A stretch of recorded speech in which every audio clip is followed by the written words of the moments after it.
रामैया, क्षमा करनी राजमाता। हमारी दूर की भतीजी है, उन्हें ये दुपट्टा पहुंचा दीजिए। जो हुक्म राजमाता। कितनी साहसी और निडर हो गई हैं आप धीर कुमारी, कम नहीं है किसी वीर वीरांगना से। शहंशाह मेवाड़ के साथ चल रही हमारी इस अमन की मुहिम में फैजल खान को शामिल करके कुछ बेखौफ होकर कहिए। फैजल खान को शामिल करके ठीक नहीं किया आपने। ऐसा लगता है आपको? हमें तो लगता है कि सियासत की बेसात में बहुत ही बेहतरीन चाल थी हमारी। फकत फैजल खान ने जो एक रात में नुकसान पहुंचाया है मेवाड़ को, वो आप आज तक नहीं कर पाए। जब हत्यारों को ही भेजना था नरसंहार के लिए, हत्याओं के लिए, तो फिर हमें क्यों भेजा वहां? अमन के लिए, दोस्ती के लिए, मेवाड़ के साथ दोस्ती का रिश्ता कायम करने के लिए। क्योंकि हम जानते थे कि आप पूरी संजीदगी के साथ अमन की बात करेंगे उनके साथ। मान सिंह जी, आप चाहे माने या ना माने, पर हम तो चाहते थे अमन और दोस्ती। पूरी संजीदगी के साथ दोस्ती करना चाहते थे हम प्रताप के साथ। बस फैजल वाली बात तो एहतियातन थी कि अगर आप अपनी कोशिशों के बावजूद इस मुहिम में नाकामयाब हो जाते हैं तो उसे सूरत देने के लिए थी फैजल वाली चाल। इसका मतलब बहुत पहले से सोच रखी थी आपने ये हत्याकांड वाली योजना, और आप जानबूझकर हमें इससे दूर रखना चाहते थे, क्योंकि आप जानते थे कि यदि हमें पता चल गया तो हम कभी भी आपको ऐसी चाल चलने की सलाह नहीं देते। मान सिंह जी, आपका मसला ये है कि आप समझदार हैं। आपके नजरिए से आप जब हमें समझते हैं तो फिर आपका जाती नजरिया प्रताप को लेकर आपका कुछ और नजरिया है, मेवाड़ को लेकर आपका एक अपना नजरिया है, और राजपुताने को लेकर भी आपका कोई और ही नजरिया है। वैसे हमारे भी एक नहीं कई कई नजरिए हैं। इसीलिए हम जलालुद्दीन मोहम्मद अकबर हैं, क्योंकि हम प्रताप के एक नहीं कई नजरियों को जानते हैं। इसलिए अगर एक चाल नाकामयाब हो जाए तो दूसरी चाल को सोचना तो बाकायदा ही सियासी मामला है। राणा जी, अधिक से अधिक भील, अफगान और राजपूत हमारा साथ देने के लिए तत्पर है। जो कार्य हमारी शांति का, हमारी एकता का प्रयास नहीं कर पाई, तो इस अकबर की घृणात्मक कायरतापूर्व कृत्य ने कर दिखाया। समस्त राजपुताने को पता चल गया अकबर की असलियत को, कि वह एक नर पिशाच है। इसमें ना तो हृदय है और ना ही कोई भावनाएं। अब हम सबको एकजुट होकर उससे अपनी मातृभूमि से खदेड़ना। आचार्य जी, एक निर्णायक, पूर्ण और विध्वंसकारी आक्रमण के लिए आपको जो करना है आप कीजिए। केवल अपने मित्र रियासतों को ही नहीं, बल्कि आसपास के सभी राज्यों को शीघ्र ही साथ जोड़ने का प्रयास करें। हम उस मुगल को एक ऐसा पाठ पढ़ाना चाहते हैं कि केवल वो ही नहीं बल्कि उसकी आने वाली पीढ़ियां भी उसे भुला ना सके। इतना समझाने के बावजूद भी आपको तसल्ली नहीं हुई। वजह फरमाया आपने शहंशाह। हम आपसे एक बात अर्ज करना चाहते हैं कि पूरे राजपुताने में बहुत गहरा धक्का लगा है हमारी छवि को, और इस दुख की घड़ी में सबको प्रताप के साथ सहानुभूति और हमसे घृणा हो रही है शहंशाह। कीमत तो चुकानी पड़ती है मान सिंह जी, कुछ हासिल करने के एवज में, लेकिन बहुत मुश्किल होगा उन लोगों के लिए साबित करना कि इन सब में हमारा हाथ था। दरअसल हमें तो कुछ पता ही नहीं। हम तो गए थे वहां अमन की बात करने के लिए, और उन्होंने हमारी अमन की तजवीज़ को ठुकरा दिया और हम वापस लौट आए। उसके बाद वहां पर क्या हुआ, कैसे हुआ, क्यों हुआ, हमें क्या पता। आपने जो कुछ भी किया वो हो सकता है कि हमारी राजनीतिक आवश्यकताएं हों, किंतु हीर बुआ साहब वो तो राजनीतिज्ञ नहीं है ना। उनको ये पता चलेगा तो कितना गहरा धक्का लगेगा उन्हें। उनको कभी ये पता नहीं लगना चाहिए कि उपहार के नाम पर धोखा दिया गया है प्रताप को। यदि उनको ये पता चल गया तो वो आपको क्षमा करें या ना करें ये तो हम नहीं जानते, किंतु जीवन भर वो अपने आप को कभी क्षमा नहीं कर पाएंगे। उनको कौन बताएगा ये सच्चाई? किस हमली मुश्किलात की वजह से अजब दे का इंतकाल हुआ है। अपनी स्थिति को सुदृढ़ कीजिए। जी राणा जी। राजेराज, हम भी चलेंगे आपके साथ। हम यहाँ महल में अकेले नहीं रह सकते। नहीं अमर सिंह जी, ये कार्य हमें अकेले ही करना होगा, आप नहीं जा सकते। नहीं राजेराज। हट मत कीजिए अमर सिंह जी। आप तो जानते हैं ना कि यदि आपने अपने दाजीराज का कहना नहीं माना तो कितना दुख पहुंचेगा आपकी मासा को। क्या आप उनकी आत्मा को दुखाएंगे अपनी इस हट से? नहीं ना? तो कह दीजिए अपने दाजीराज को कि हम कुंवर साहेब मेवाड़ के। आप निश्चिंत होकर जाइए, हम संभालेंगे आपके पीछे सब कुछ, इस राजमहल को भी और मेवाड़ की प्रजा को भी।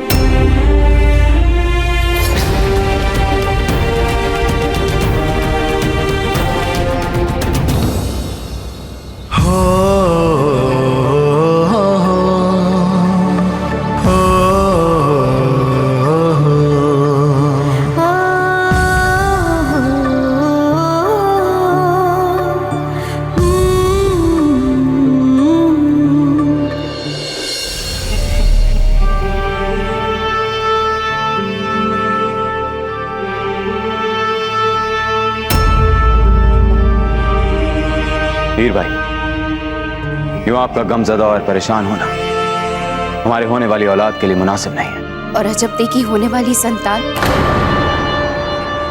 वो तो इस संसार में आने से पहले अपनी माँ के साथ चली गई ना। यकीनन वो बहुत ही अफसोसनाक है, पर उसकी रजा का कोई क्या कर सकता है?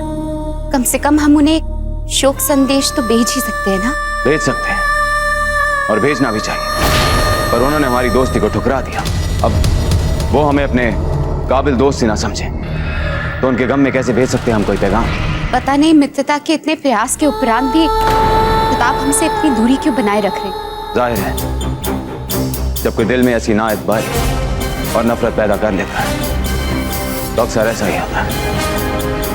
शहंशाह का इकबाल बुलंद हो, मेवाड़ से आपके लिए पैगाम आया हुजूर। अवश्य ही प्रताप का संदेश आया होगा।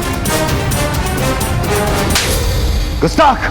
कोई भी चौंकाने वाली खबर मलिका के लिए अजाब हो सकती है, जानते नहीं तुम?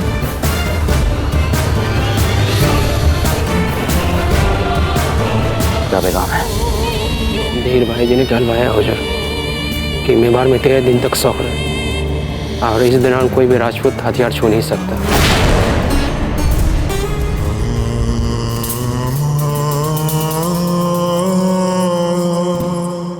शहंशाह, बात क्या है? इतनी बुरी खबर है कि हम आपको बताना मुनासिब नहीं समझते।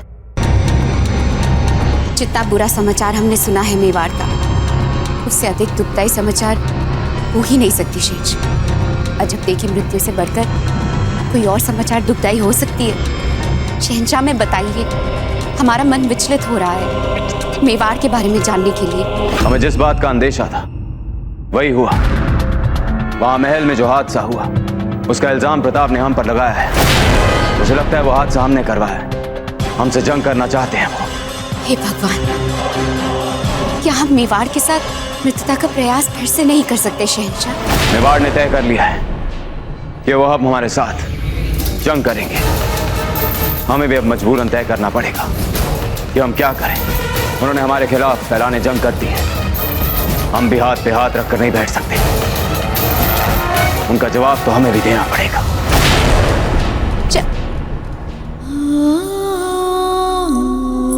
प्रताप, क्या हो गया है आपको?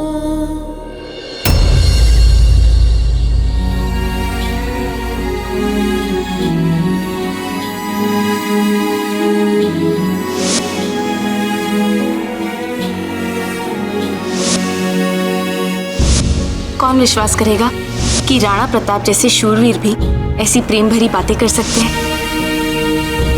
बाबूजीराज, आप थोड़ा विश्राम कर लीजिए। अस्थि विसर्जन तो सुबह ब्रह्मकाल पे ही होगी। हम अपनी अजब्दे के साथ कुछ पल और बिताना चाहते हैं।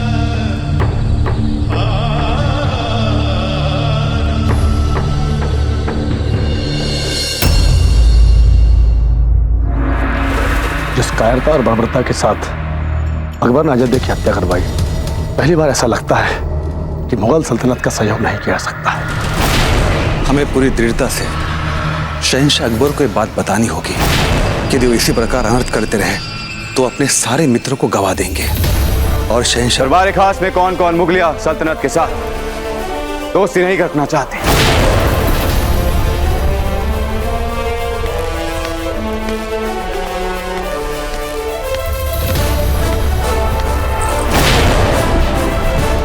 बताइए, वो कौन कौन है जो मुगलों के साथ दोस्ती नहीं रखना चाहते?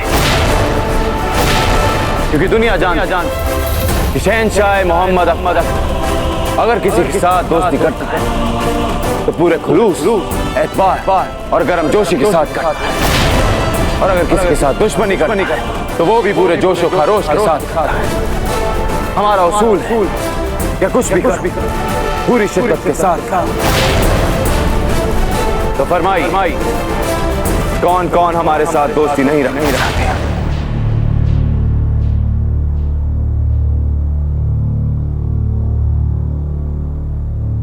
कोई नहीं?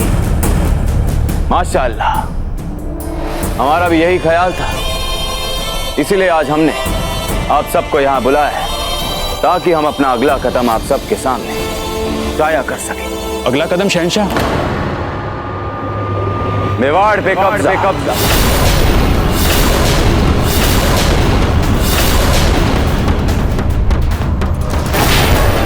जैसा कि आप जानते हैं, आपने हमसे वादा किया था, तो उसके लिए अब आप फौज को फौरन तैयार कीजिए। और इसीलिए हमने खास तौर पे कल्याणमल जी और भगवान दास जी को भी बुलाया है, क्योंकि जाहिर है हम अपनी सल्तनत के खिलाफ किसी भी बागी रियासत को खामोशी के साथ बर्दाश्त नहीं कर सकते। या तो हमारे साथ दोस्ती कीजिए या फिर दुश्मनी, ताकि जो आमने सामने बैठ के फैसले लिए जा सकते हैं वो मैदान जंग में लिए जाएं। और हम उम्मीद करते हैं कि बागी रियासतों को अपने साथ शामिल करने की मुहिम रियासत बीकानेर और रियासत आमेर सियासी तौर पर हमारा साथ दें, क्योंकि आप सब जानते हैं कि हमने अपनी तरफ से पहल की थी, मेवाड़ के साथ दोस्ती, मान सिंह जी के साथ अमन का पैगाम भी भिजवाया, लेकिन उन्होंने हमारी इस पेशकश को ठुकरा दिया। उन्हें हमारे साथ दोस्ती नहीं करनी है तो ठीक है, हम उनके साथ जंग कर लेते हैं। हम कुछ गलत तो नहीं कह रहे हैं कल्याणमल जी? जी शहंशाह। भगवान दास जी? जी शहंशाह। और शहंशाह, इतनी जल्दी क्या है आक्रमण के लिए? अभी पूरी तैयारियां तो कर लें हम युद्ध के लिए। नहीं मान सिंह जी, इस वक्त मेवाड़ मातम मना रहा है और प्रताप भी अपनी रियासत में नहीं होगा। ये सबसे बेहतरीन मौका होगा हमारे मेवाड़ पर हमला का। आपने हमसे एक सवाल किया था कि हमने क्यों नहीं बताया आपको फैजल और उसके दोस्तों के हमले के बारे में जब आप मेवाड़ गए थे अमन का पैगाम लेकर। वो इसलिए क्योंकि उस वक्त हम आप पर उतना एतबार नहीं कर पा रहे थे जितना कि फैजल पर कर पा रहे थे। अब मौका आ गया आपको अपनी वफादारी दिखाने का मुगलिया सल्तनत के लिए, ताकि हम आप पर एतबार कर पाए। अपने ईमाल से साबित कर दीजिए मान सिंह जी कि राजपूत रियासत की लड़की के साथ निकाह करके कोई गलती नहीं की है। साबित कर दीजिए। जंग की तैयारी शुरू कीजिए। जंग हल्दी का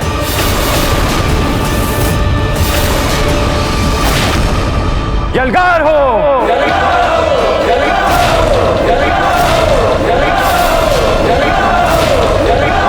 यलगार हो। यलगार हो। यलगार हो। प्रणाम आचार्य जी। क्या बात है कुंजा जी? हमारे गुप्तचरों से सूचना मिली है कि मेवाड़ के चारों तरफ मुगल सैनिक घेराबंदी कर रहे हैं।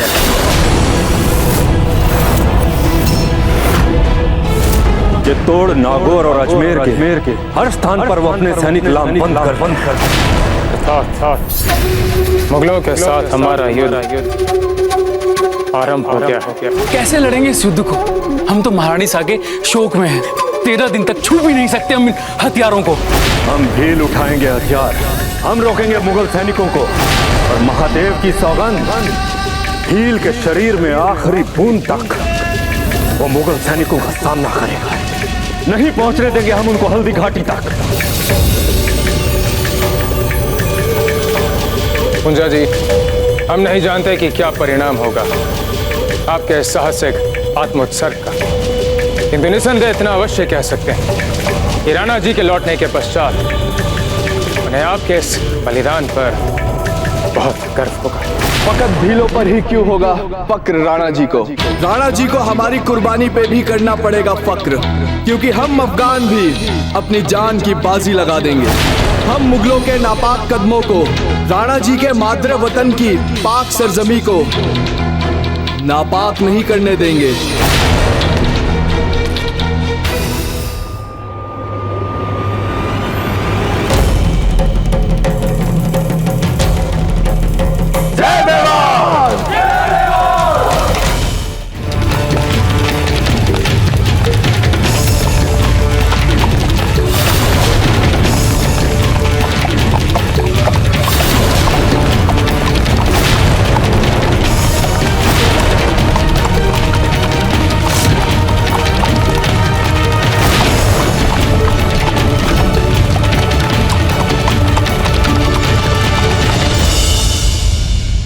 यहां से आ रही है मुगलों की सेना।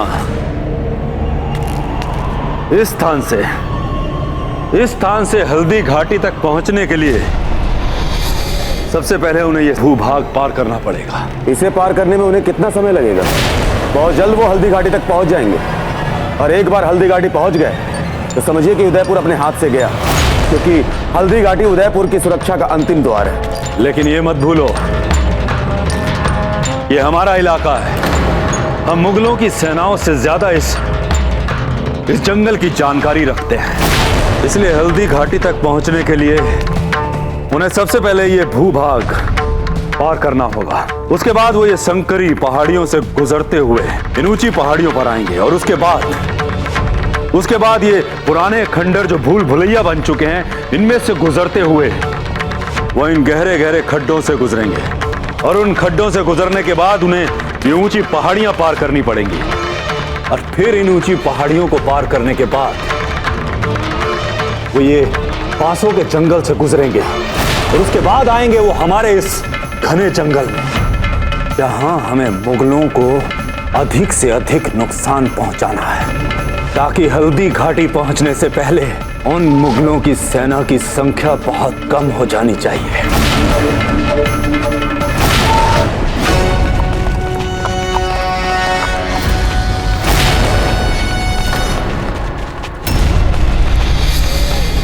सारी मुगल फौज दाएं मुड़ेगी, दाएं मुड़।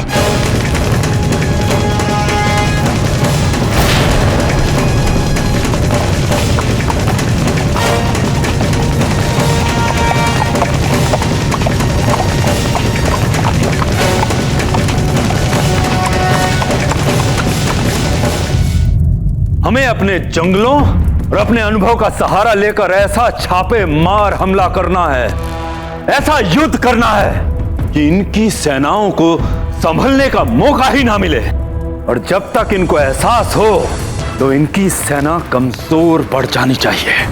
इनको इस बात का एहसास होना चाहिए कि मेरा एक एक भील नहीं चीता है, और उनके कई सैनिकों पे अकेला भारी पड़ेगा। हर हर महादेव, हर हर महादेव, हर हर महादेव, हर हर महादेव, हर हर महादेव, हर हर महादेव, हर हर महादेव।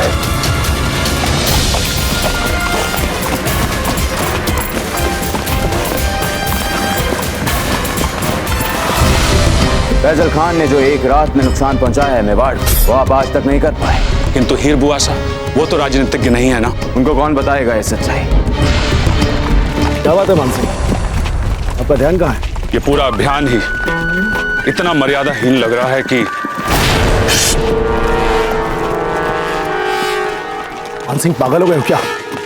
इस सैन्य अभियान के आप प्रधान सेनापति हो, ऐसे कैसे बात कर सकते हैं आप? क्योंकि राजपूत हैं हम कल्याणमल जी, और जो कर रहे हैं विशेष रूप से जिस समय कर रहे हैं वो अधर्म है। हमें तो पता है ना कि राजपूत महारानी अजबदे के 13 दिन के शोक में अपने हथियार नहीं उठाते, तो फिर हथियार विहीन पर आक्रमण करना तो अधर्म हुआ ना। कैसे हम राजपूत होते हुए अपने निहत्थे राजपूत भाइयों पर हमला कर सकते हैं? आप तो जानते हैं ना मान सिंह, अकबर के मन में हमारे मूल्य को कोई सम्मान नहीं है, ना परंपराओं का ना रीति रिवाजों का। और ऐसे समय में यदि अकबर को जरा सी भी भनक लग गई कि आपके मन में क्या विचार है, तो आप जानते हैं ना हमारे साथ क्या हो सकता है। आप हमें बात पूरी करने दें। अभी आप धर्म की बात कर रहे थे ना, किसी को वचन देना और वचन को किसी भी मूल्य पर निभाना, ये भी तो धर्म ही है ना। हाँ तो क्या वचन देता आपने अकबर को? यही ना कि आप उसे हल्दीघाटी जीत कर देंगे। हाँ तो बस अब आपके सामने कोई हथियार बंद हो या निहत्था, बस धर्म निभाना है और अकबर को हल्दीघाटी जीत कर देना है।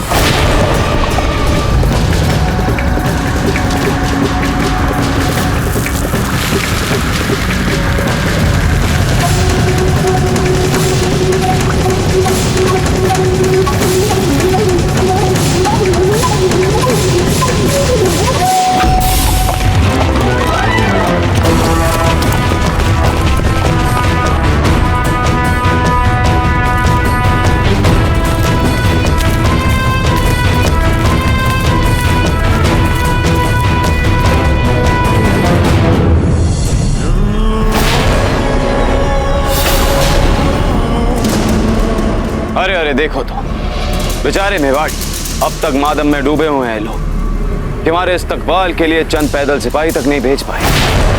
अरे माना कि इन्होंने हारना तो है ही हमसे, पर कम से कम दिखावे के लिए ही सही चंद सिपाही तो भेज देते, हमसे मुकाबला करने की रस्म भी पूरी हो जाती मुकाबले की, और इज्जत भी बनी रह जाती हमारी। अब देखो ना कितने अफसोस की बात है, दुनिया का इतना बड़ा बादशाह अपनी फौज और लाओ लश्कर के साथ हमला करने के लिए हल्दीघाटी के मुहाने तक आ जाए और उसके इस्तकबाल के लिए चंद सिपाही ना भेज पाए राजपूत। बड़े अफसोस की बात है ये।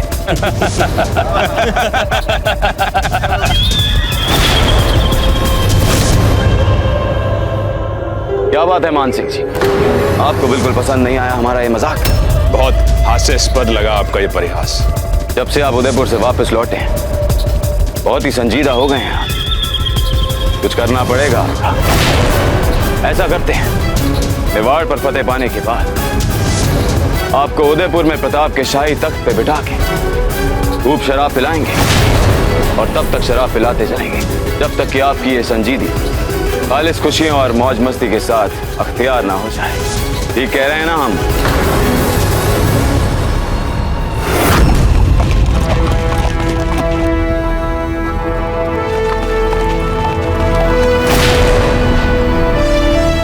वो देखिए शहंशाह,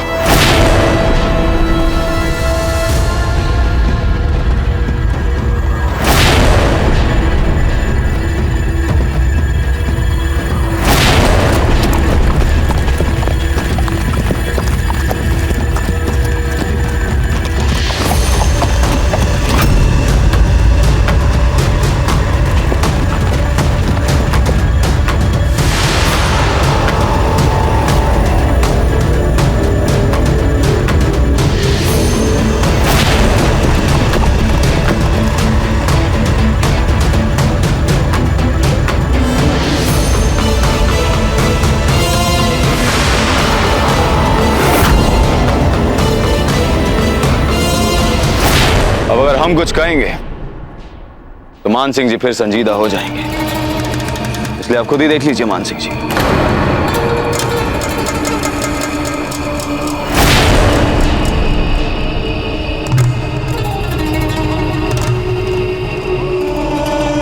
अब हमने तो ये मजाक में ही कहा था कि मुट्ठी भर लोग, हमें क्या पता था कि दुश्मन की जानिब से आ जाएंगे हमारे इस्तकबाल के लिए मन नहीं लड़ने।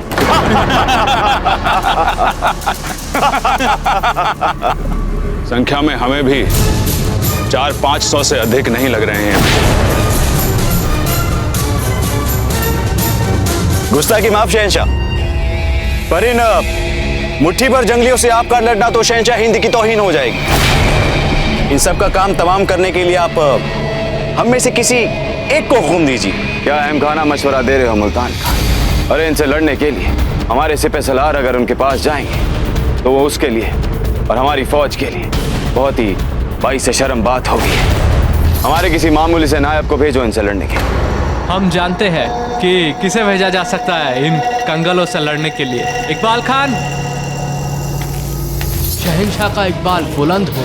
इकबाल खान, जाओ अपने 5000 सैनिकों का फौजी दस्ता लेकर जाओ और शहंशाह सलामत के रास्ते में आने वाले इन मच्छरों का सफाया कर डालो, ताकि बादशाह सलामत पूरे सुकून के साथ अपने मुहिम पर आगे बढ़ सके। नहीं बहलोल खान, 10,000 सिपाहियों के साथ भेजो इकबाल खान को। मान सिंह जी डरते बहुत हैं। गुस्ताखी माफ शहंशाह, हमारे इस अभियान में ये पहला सैन्य विरोध सामने आया। इसे सफलतापूर्वक पराजित करने के लिए हमें सोच समझकर एक एक कदम उठाना पड़ेगा। जाओ इकबाल खान। जो हुकुम शहंशाह, सबको मार के आऊंगा।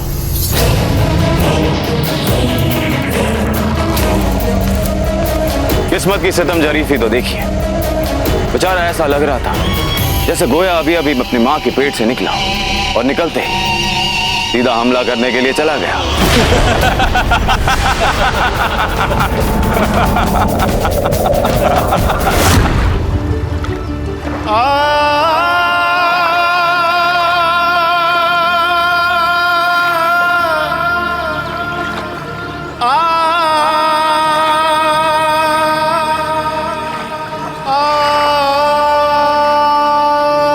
फौजीराज, पिंडदान की पूरी तैयारी हो चुकी है। अब हम पिंडदान की पूजा आरंभ कर सकते हैं। चलिए।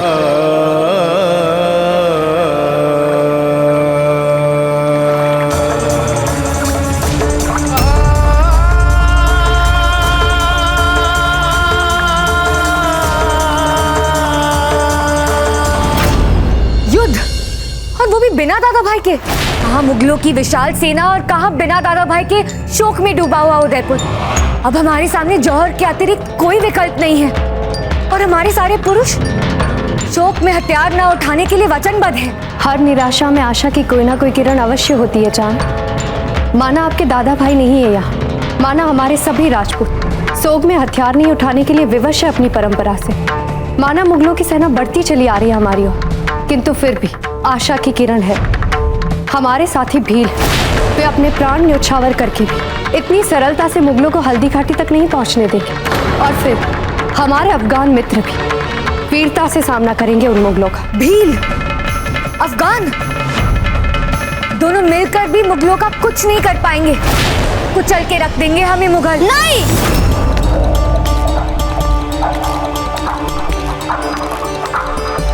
हम पराजित नहीं होंगे। कोई नहीं मरेगा यहाँ, कोई जौहर नहीं करेगा यहाँ। तलवार म्यान में रख दीजिए अमर सिंह जी। भूल गए आपके दाशीराज ने क्या वचन लिया है? जब तक अजब देख के 13 दिनों का शोक समाप्त नहीं हो जाता, कोई भी हथियार को छुएगा।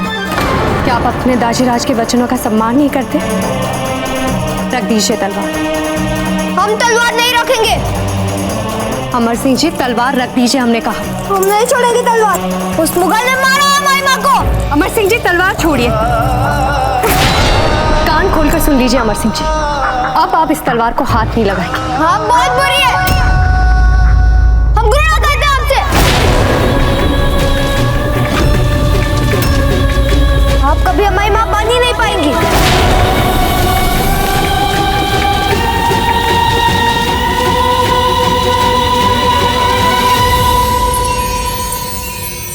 इनकी बातों को क्या मन से लगाना भाभी साहब, बच्चे हैं तो अभी, और ऊपर से इतना कुछ देख चुके हैं ये, कितना कुछ हो चुका है इनके साथ, और समय के साथ सब ठीक हो ही जाएगा। हमारी समस्या कभी अमर सिंह जी थे ही नहीं और चाहते हम उन्हें, किंतु ये युद्ध हमारे होते हुए आप सब चिंता क्यों कर रहे हैं? मेवाड़ की राजमाता है, विश्वास रखिए हम पर। इस समस्या का कोई ना कोई हल निकाल लेंगे। अब बस मारवाड़ ही एक आस की किरण बची है। अगर उन्होंने हमारी इस संकट में सहायता करना स्वीकार किया तभी हो पाएगा कुछ। बाप जी, ये तो बहुत सारे सिपाही नजर आ रहे हैं। 10,000 सिपाहियों की, मुगलों की ताकतवर सेना पतली दर्रे से हमारे चट्टान की ओर बढ़ रही है। इस बात का आभास तो मैं पहले ही था, ये संख्या में बहुत अधिक होंगे। अब तो देखना यह है कि हम अपनी वीरता और समझदारी से इन्हें यहां कितने समय तक रोक सकते हैं।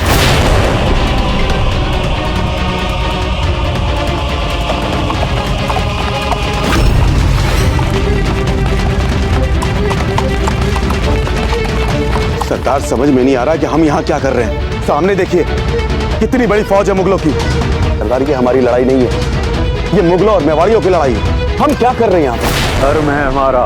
कैसा धर्म सरदार? जब हमारा कोई मित्र संकट में हो तो उसके लिए प्राण न्यौछावर कर देना धर्म है हमारा। हल्दी घाटी एकमात्र रास्ता है उदयपुर तक पहुंचने के लिए, इसलिए नहीं पहुंचने देंगे हम मुगलों को हल्दी घाटी से उदयपुर तक। सरदार, सबसे पहले आपका धर्म है अपने कबीले के लोगों की रक्षा करना। इसके पहले भी हमने युद्ध किया, मगर आज तक किसी को नहीं देखा कि दूसरों के लिए युद्ध करते हुए। इन मेवाड़ के राजपूतों के लिए अपने लोगों के प्राणों की आहुति क्यों दें हम? ये तुम भी जानते हो दारुण कि मेवाड़ है तो हम हैं। आज तक मेवाड़ ने हम भीलों की स्वतंत्रता का सम्मान किया है, इसलिए हम भील इन जंगलों में सुख चैन से रह रहे हैं। अगर मेवाड़ हमारा मित्र ना होता तो हम भीलों का अस्तित्व भी ना होता। ये बात तुम भी अच्छी तरह जानते हो दारुण कि आज राणा जी का परिवार शोक में है और राणा जी स्वयं भी यहाँ पर नहीं है, तो कैसे हम मुगलों को हल्दी घाटी पार करने दे सकते हैं? कैसे हम उन्हें उदयपुर तक जाने दे सकते हैं? मैं आपसे अंतिम बार पूछता हूँ, तुम्हारे सरदार का इस लड़ाई में शामिल होने के लिए कोई दबाव नहीं है।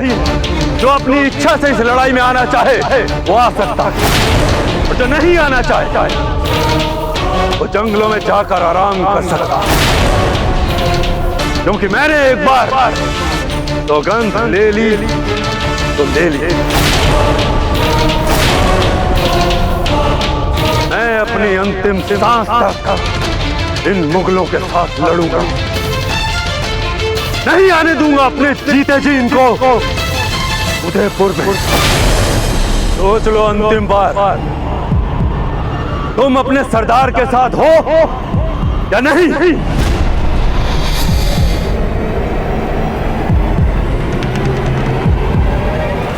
सरदार, आपका आदेश हमारे लिए पत्थर की लकीर है। हम लड़ेंगे आपके साथ। हम अपने रक्त की अंतिम बूंद तक लड़ेंगे सरदार। आज हम एक भी मुगल को जीवित नहीं छोड़ेंगे सरदार। आज हमारे जीते जी मुगल आगे नहीं बढ़ पाएंगे सरदार। हम सब आपके साथ हैं सरदार। हर हर महादेव, हर हर महादेव, हर हर महादेव, हर हर महादेव, हर हर महादेव।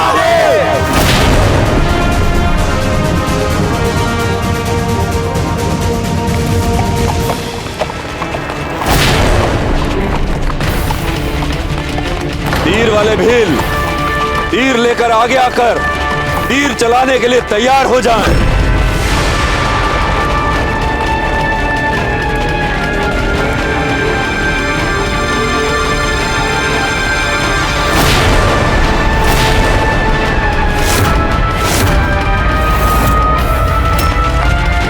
तीर चलाओ।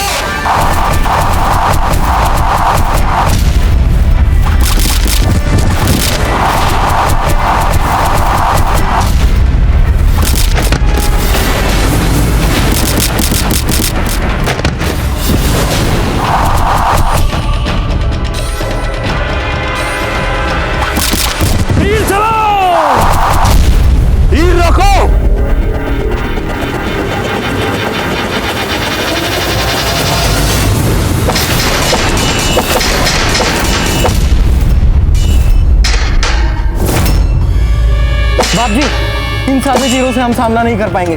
मुगलों की सेना बहुत बड़ी है। यही तो मैं चाहता हूं बेटा, ये मुगल सेना हमारे और पास आ जाए और उनको ये लगना चाहिए कि हमारे पास केवल ये सादे तीर हैं। एक बार हमारे चक्रव्यूह में फंस जाए ये मुगल सेना, फिर बताएंगे इनको कि हम भील नहीं, जीते हैं चीते हैं।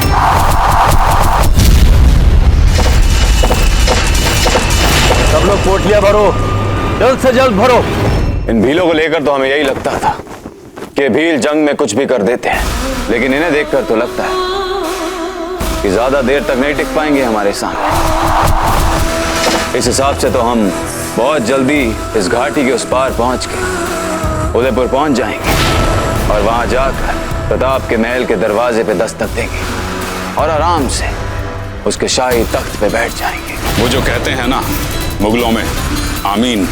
सुबह आमीन। बस हमारा भाग्य इतना साथ दे दे कि राणा प्रताप वापस लौट कर ना आए, क्योंकि यदि वे वापस लौट कर आ गए तो बिना हथियार के भी वे युद्ध की हवा बदलने के सामर्थ्य रखते हैं। नहीं लौटेगा प्रताप, क्योंकि वो अपनी महारानी की खाक बहाने गंगा गया है, बिना हथियार, बिना हिफाजत। हमने भी इस बात को लेकर पुख्ता इंतजाम किए हैं कि अपनी महारानी की खाक के साथ साथ उसकी हड्डियां भी बह जाएं गंगा में। करते क्या हम मान सिंह जी, दुश्मन बिना हथियार, बिना हिफाजत जा रहा हो और हम उसके पीछे अपना किसी आदमी को तक न लगाएं उसको मरवाने के लिए। आखिर जलालुद्दीन मोहम्मद अकबर नाम है हमारा, भेज दिया है अपना बंदा हमने उसके पीछे।